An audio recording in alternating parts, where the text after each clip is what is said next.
Hello, welcome to the Living Church. We're so glad you're here. You're listening to our series, When Life Becomes Worship. Let's take a moment to hear God's Word and reflect together.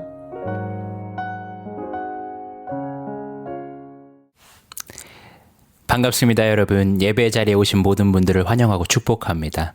이 시간 사랑의 마음을 담아 옆 사람에게 이렇게 인사합시다. 주님이 바라보고 계신 곳을 우리도 함께 바라봅시다.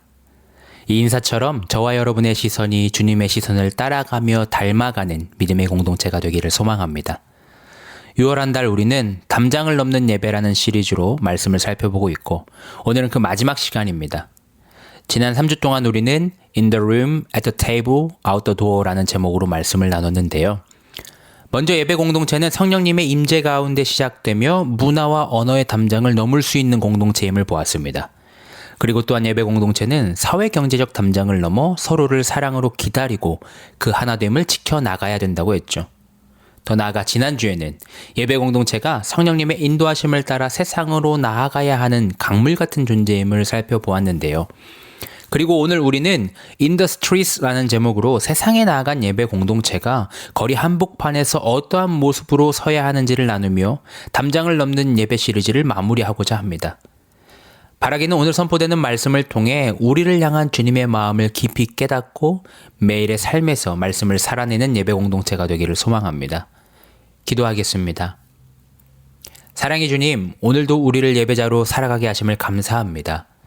또한 우리를 예배 공동체로 세워주신 주님의 은혜를 기억합니다. 이 시간 선포되는 말씀을 통해 주님의 사랑과 은혜를 붙잡길 원합니다.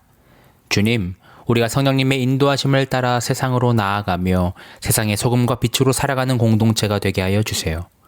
우리의 시선이 주님이 바라보고 계신 그곳으로 향하길 원합니다. 성령님, 지금 이 순간에도 많은 사람들이 고통과 고난의 시간을 지나고 있습니다. 그들을 기억하시며 그들에게 주님의 사랑과 자비를 베풀어 주시길 원합니다. 사랑합니다. 예수님의 이름으로 기도합니다. 아멘. 이 시간 영상을 하나 보겠습니다. 여러분 혹시 이 영상 보신 적 있으신가요? 2007년 1월의 어느 추운 아침 워싱턴 DC의 지하철역인 롱펀트 플라자역 출근 시간이었습니다. 수많은 사람들이 바쁘게 역을 지나치고 있었는데요. 그 역 한쪽 구석에서 청바지에 야구 모자를 쓴 한 남자가 바이올린 연주를 시작했습니다. 그런데 사실 그 남자는 당시 세계 최정상급인 바이올리니스트 조슈아 벨이었습니다. 그가 연주하던 악기는 35억 이상의 가치였고 그가 연주한 곡은 바흐의 가장 아름답고 어려운 곡들이었습니다. 조슈아 벨은 불과 며칠 전 보스턴 심포니홀에서 전석 매진 공연을 마쳤던 세계적인 거장이었죠. 43분 동안 무려 1097명의 사람들이 그 앞을 지나쳤습니다.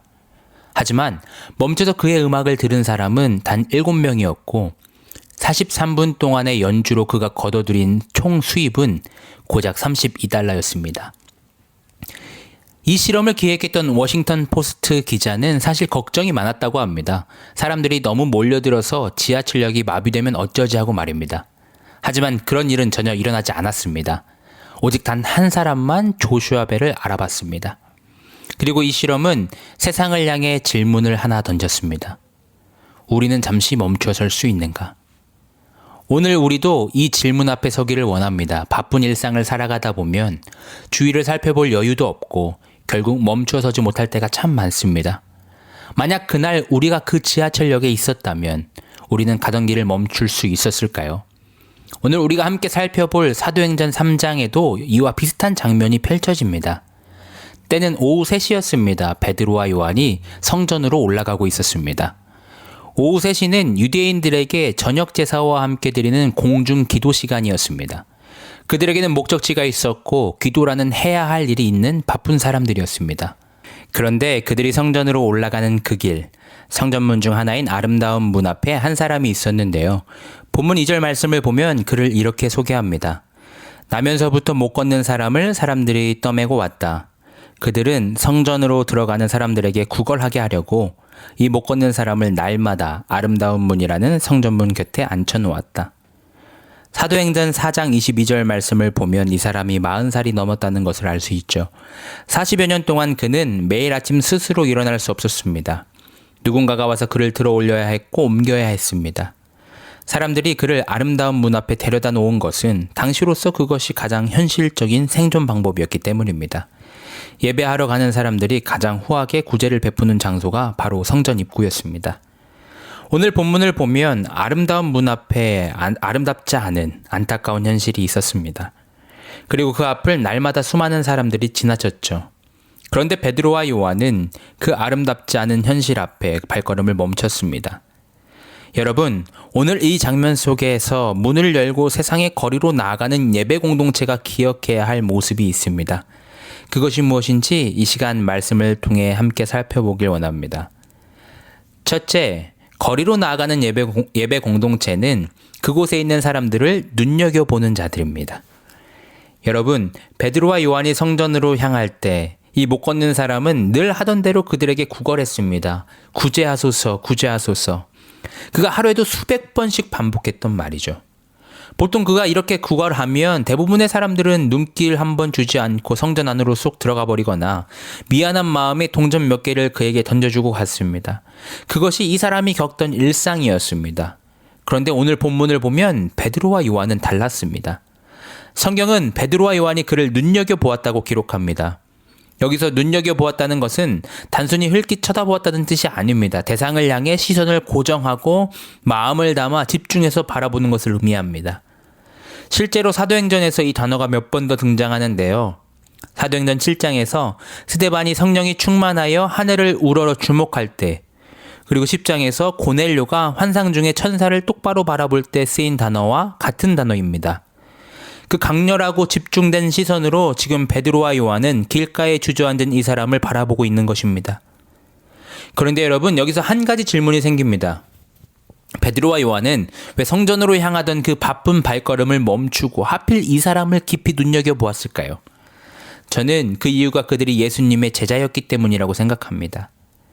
복음서를 읽어보면 예수님의 시선은 언제나 세상이 소외시킨 사람들에게 머물러 있었습니다. 삭개오가 사람들의 눈을 피해 뽕나무 위에 올라갔을 때 예수님은 가던 길을 멈추고 그를 올려다보셨습니다. 혈루증 앓던 여인이 군중 속에 숨어 예수님의 옷자락을 만졌을 때도 예수님은 가던 길을 멈추시고 그녀를 찾으셨습니다. 길가에 앉아 소리 지르던 바디메오의 외침에도 예수님은 걸음을 멈추어 서셨습니다. 베드로와 요한은 바로 그 예수님을 따르며 3년 동안 예수님과 함께했던 사람들입니다. 예수님이 누구를 바라보시는지, 주님의 시선이 어디에 머무시는지를 가장 가까이에서 보고 배운 제자들이었죠. 그랬기 때문에 그들이 세상의 거리로 나아갔을 때 그들의 시선은 자연스럽게 예수님의 시선을 따라가게 된 것입니다. 여러분, 예배 공동체는 예배의 대상이신 하나님의 시선을 닮아가는 사람들입니다. 진짜 예배는 우리의 시선을 바꿉니다. 하나님이 바라보시는 곳을 우리도 바라보게 만들고 하나님이 멈춰 서시는 그 자리에 우리도 멈춰 서게 만듭니다. 우리가 설교를 시작하며 서로 나눈 인사가 무엇이었습니까? 바로 주님이 바라보고 계신 곳을 우리도 함께 바라봅시다 였습니다. 여러분, 이것은 단지 인사말이 아닙니다. 이 인사는 예배 공동체의 정체성입니다. 하나님은 지금도 세상을 바라보고 계십니다. 우리가 걷는 거리 위에, 우리의 이웃 속에, 그리고 우리가 매일 무심히 지나치는 바로 그 자리에 하나님께서 바라보고 계시는 이들이 분명히 존재합니다. 우리가 그 하나님의 시선을 따라갈 때 비로소 우리가 밟는 그 거리가 예배의 자리가 됩니다. 거리로 나아가는 예배 공동체는 바로 그곳에 있는 영혼들을 주님의 눈으로 눈여겨보는 사람들입니다. 그런데 여러분, 그저 눈여겨보는 것만으로 충분할까요? 베드로와 요한은 발걸음을 멈추고 그저 바라만 보고 서 있지 않았습니다. 둘째, 거리로 나아가는 예배 공동체는 예수님의 이름으로 진짜 필요를 채워주는 자들입니다. 베드로가 발걸음을 멈추고 자신과 눈을 똑바로 마주치자 구걸하던 그 남자는 내심 기대했을 겁니다. 그런데 베드로가 입을 열어 던진 첫 마디는 뜻밖이었습니다. 은과 금은 내게 없거니와. 처음에는 얼마나 실망스러운 말이었겠습니까? 아니, 돈도 없으면서 왜 사람을 서서 쳐다보나 싶었을지도 모릅니다. 하지만 베드로의 선포는 거기서 끝나지 않았습니다. 곧이어 위대한 선포가 터져 나옵니다. 내게 있는 것을 그대에게 주니 나사렛 예수 그리스도의 이름으로 일어나 걸으시오. 여러분, 이 극적인 장면을 자세히 보시면 아주 중요한 대조가 일어납니다. 그 남자가 스스로 필요하다고 생각했던 것과 그에게 진짜로 필요했던 것의 대조입니다. 그가 스스로 필요하다고 생각했던 것은 겨우 오늘 하루를 버티게 해줄 몇 푼의 동전이었지만 그에게 진짜로 필요했던 것은 당당히 일어설 수 있는 치유와 생명이었습니다. 수많은 시간 동안 그는 매일 동전을 받았습니다. 하지만 동전을 아무리 많이 받아도 그는 다음 날이면 어김없이 다시 그 자리로 돌아와야 했습니다. 동전은 그저 오늘 하루 목숨을 살아가게 해줄 임시 방편일 뿐 그의 삶을 근본적으로 바꾸어 주지는 못했던 것입니다. 그런데 오늘 베드로가 준 것은 그의 삶 전체를 완전히 바꾸어 놓는 근본적인 해답이었습니다. 다시는 그 구걸의 자리로 돌아오지 않아도 되는 참된 자유를 선물한 것입니다. 여러분, 여기서 우리가 반드시 기억해야 할 것이 있습니다. 예배 공동체가 거리로 나아갈 때 우리는 복음과 삶의 필요를 함께 들고 나가야 된다는 것입니다. 굶주린 사람에게 빵은 주지 않으면서 복음만 전하면 그 복음이 온전히 전해질 수 있겠습니까? 반대로 영혼의 갈급함이 해결되지 않았는데 빵만 주고 끝난다면 영원한 생명을 얻지 못한 그 사람의 근본적인 구원의 문제가 해결될 수 있겠습니까? 베드로가 이 남자에게 준 것은 바로 그 두 가지의 결합이었습니다. 걷는 것, 즉 그의 삶에 실제로 필요한 것을 채워주었고 그 치유는 그를 예배 공동체 안으로 이끄는 통로가 되었습니다. 육신의 회복과 영혼의 회복이 동시에 일어난 것입니다. 그런데 여러분, 여기서 끝이 아닙니다. 본문에서 놓치지 말아야 할 핵심이 한 가지 더 있습니다. 베드로가 한 말을 다시 한번 주목해 보십시오. 나사렛 예수 그리스도의 이름으로 걸으라. 베드로는 내가 능력이 많으니 너를 고쳐주겠다고 말하지 않았습니다. 우리 교회가 재정이 많으니 너를 도와주겠다고 생색내지 않았던 것이죠. 그는 오직 예수 그리스도의 이름만을 의지하여 나갔습니다. 이 태도가 정말 중요합니다. 우리가 거리에서 이웃을 섬기고 구제할 때 그것이 우리의 의를 드러내는 선행이 되어서는 안 됩니다. 우리 교회의 이름을 높이는 명예가 되어서도 안 됩니다. 오직 주님의 이름만 드러나는 사역이어야 합니다. 여러분, 세상이 주는 동전은 그 사람을 내일 다시 그 비참한 자리로 돌려보낼 뿐입니다. 하지만 우리가 전하는 예수님의 이름은 그의 삶 전체를 송두리째 변화시킵니다. 거리로 나아가는 예배 공동체는 오직 예수님의 이름으로 영혼들의 진짜 필요를 채워주는 자들입니다. 그렇다면 치유를 받은 이 남자는 그 다음에 어떻게 했을까요? 바로 그 장면이 오늘 이 이야기의 가장 깊은 곳을 우리에게 보여줍니다. 셋째, 거리로 나아가는 예배 공동체는 함께 성전으로 들어가는 자들입니다.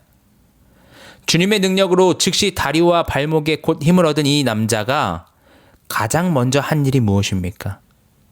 그는 기쁜 마음에 집으로 뛰어가거나 자신의 지인들에게 달려가지 않았습니다. 대신 그는 베드로와 요한과 함께 성전 안으로 걸어 들어갔습니다. 이 장면을 한번 머릿속으로 상상해 보십시오. 40평생 단 한 번도 내 힘으로 서서 걷지 못했던 남자가 처음으로 두 발로 땅을 딛고 일어섰습니다. 처음에는 주춤거리고 서는 연습을 했겠죠. 그러다가 다리에 힘이 들어오는 것을 느끼고 한 발자국을 조심스럽게 내딛었을 것입니다. 그리고 마침내 그가 걸을 수 있게 되었을 때 평범하게 걷는 것조차 너무 벅찼을 것입니다. 그래서 그는 걷고 뛰고 할 수 있는 모든 몸짓을 다하며 춤추듯이 성전 안으로 들어갔습니다. 그리고 그가 기쁨에 겨워 하나님을 찬양하는 소리가 성전뜰 전체에 가득 울려 퍼졌을 것입니다. 그런데 여러분, 이 장면이 왜 이토록 중요한 걸까요? 왜냐하면 당시 성전은 장애를 가진 사람들을 환영하지 않는 곳이었기 때문입니다. 레위기의 율법을 보면 몸에 흠이 있는 자는 성소 안뜰에 들어올 수 없다고 규정되어 있었죠. 즉 이 남자는 수많은 세월 동안 매일 성전 아름다운 문, 즉 예배의 문턱까지는 왔지만 단 한 번도 그 문을 넘어 예배의 공간으로 들어가지 못하고 소외되었던 사람이었습니다. 성전을 지키던 사람들은 그를 외면했고 율법은 그를 성전 바깥에만 묶어두었습니다. 하지만 예수님의 제자였던 베드로와 요한은 달랐습니다. 그들은 단지 그의 필요를 채워주는 것에서 멈추지 않았습니다. 그와 함께 성전 안으로 걸어 들어갔습니다. 문을 열어주고 들여보낸 것이 아닙니다. 나란히 함께 들어갔습니다. 이것이 의미하는 바가 무엇이겠습니까? 단순히 육체의 치유를 넘어 소외되었던 한 영혼이 예배 공동체 안으로 온전히 회복되고 연합되었음을 선포하는 것입니다. 평생을 늘 담장 밖에 서성이던 사람이 드디어 하나님의 임재를 상징하는 성전 안으로 들어온 사건입니다. 율법이 그어놓았던 그 엄격한 차별의 경계선을 예수 그리스도의 이름이 단번에 허물어뜨린 것입니다. 그리고 이 장면에서 누가가 선택한 단어 하나를 주목해 보길 원합니다. 그가 뛰었다라고 표현할 때 쓴 단어는 구약성경 이사야 35장 6절에 헬라어 번역본에 나오는 단어와 정확히 일치합니다. 그때의 저는 자는 사슴같이 뛸 것이며, 이사야 35장은 장차 메시아가 이 땅에 오실 때 일어날 위대한 회복을 예언한 말씀입니다. 눈먼 자가 보고 귀 먹은 자가 들으며 저는 자가 사슴같이 기뻐 뛰는 역사, 이것이 바로 메시아 시대가 시작되었다는 증거였습니다. 누가는 의도적으로 이 단어를 사용함으로써 이 사건이 단순한 기적이 아니라 예수 그리스도를 통해 메시아 시대가 도래했음을 선언하고 있는 것입니다. 그리고 그 메시아 시대의 첫 번째 증거가 무엇입니까? 바로 소외당하고 버려졌던 자가 치유를 받아 예배 공동체의 한가운데로 들어와 함께 하나님을 찬양하는 것입니다. 바깥에 밀려나 있었던 자가 주님의 임재 안으로 들어오는 것입니다. 여러분, 사도행전을 계속 읽어보시면 이 패턴이 반복되는 것을 볼 수 있습니다. 에티오피아의 넷이, 이방인이었던 고넬료, 자주 장사를 하던 루디아처럼 오랫동안 성전 바깥 경계선에 서성여야 했던 이들이 예수의 이름 안에서 예배 공동체 안으로 온전히 받아들여집니다. 이것이 바로 사도행전이 우리에게 보여주는 예배 공동체의 모습입니다. 사랑하는 여러분, 세상의 거리로 나아가는 예배 공동체는 그곳에서 만난 영혼들을 마침내 주님의 임재가 있는 예배의 자리로 함께 데리고 들어오는 사람들입니다. 우리의 사역이 세상의 거리에서 구제하고 돕는 것으로만 끝나서는 안 됩니다. 영혼들을 눈여겨보고 예수님의 이름으로 그들의 삶의 필요를 채워주며 최종적으로는 그들의 손을 잡고 함께 이 거룩한 성전 안으로 들어와 예배해야 합니다. 이것이 바로 세상의 담장을 넘는 예배입니다. 그렇다면 오늘 이 말씀을 우리의 삶에서 어떻게 살아낼 수 있을까요? 보통 제가 설교 가운데 매주 2가지 실천을 말씀드리지만 6월 시리즈를 마무리하는 이번 한 주는 딱 한 가지만 정말 실천해 보길 원합니다. 우리의 시선을 주님의 시선으로 바꾸고 주저앉은 이웃의 손을 잡아 주님의 임재로 함께 나아가기 위한 333 훈련입니다. 방법은 아주 간단합니다. 이번 한 주 총 3번 3분간 먼저 하나님께 기도하고 그 자리에서 3초 동안 내 주위를 깊이 둘러보는 훈련입니다. 여러분의 일상 속 어디든 좋습니다. 매일 오가는 출퇴근길이나 등하굣길에서, 누군가를 만나기 위한 약속 장소나 내가 늘 머무는 학교와 직장에서, 혹은 가볍게 동네를 산책하는 그 시간에 잠시 발걸음을 멈추어 서는 것입니다. 그리고 먼저 3분 동안 하나님께 이렇게 기도해 봅시다. 하나님, 지금 내가 서 있는 이 거리에서 하나님의 시선이 머물고 있는 그 사람이 누구인지 보게 하여 주시옵소서. 그렇게 기도한 뒤 딱 3초 동안만 고개를 들어 내 주위의 사람들을 깊이 그리고 눈여겨보는 것입니다.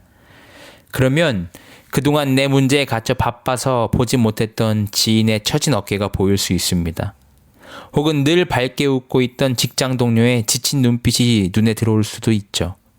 어쩌면 매일 스쳐 지나가던 이웃의 외로움과 영적인 갈급함이 느껴질 수도 있습니다. 그리고 그 3초의 시선 끝에 주님이 마음을 주시는 사람이 있다면 머뭇거리지 말고 그 영혼을 위해 기도를 해주거나 따뜻한 말 한마디를 건네시길 바랍니다. 더 나아가 용기를 내고 이번 주 나랑 함께 예배드리러 가지 않을래? 라고 손을 내밀어 주님의 임재가 있는 예배의 자리로 그 사람을 초청해 봅시다. 이 작은 멈춤과 3분의 기도, 그리고 3초의 눈여겨봄이 주저앉아 있는 우리 이웃을 일으켜 세우는 시작이 될 줄 믿습니다. 사랑하는 여러분, 설교를 시작하며 나누었던 조슈아 벨의 이야기로 말씀을 맺고자 합니다.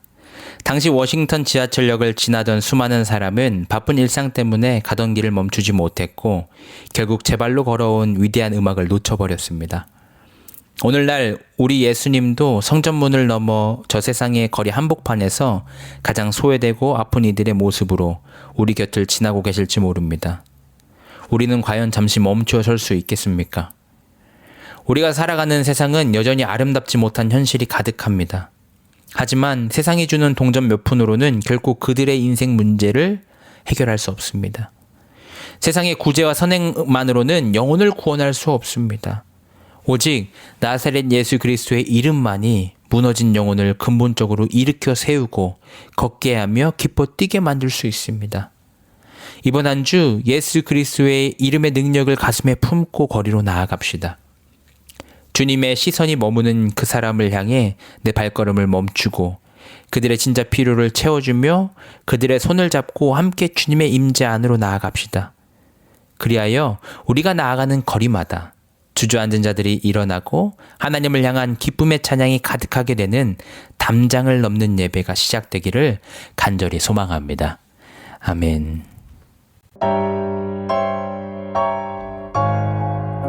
Thanks for being here. We pray this message encourages you this week. You can hear more sermons on our podcast or YouTube channel. Grace, peace, and blessings to you all.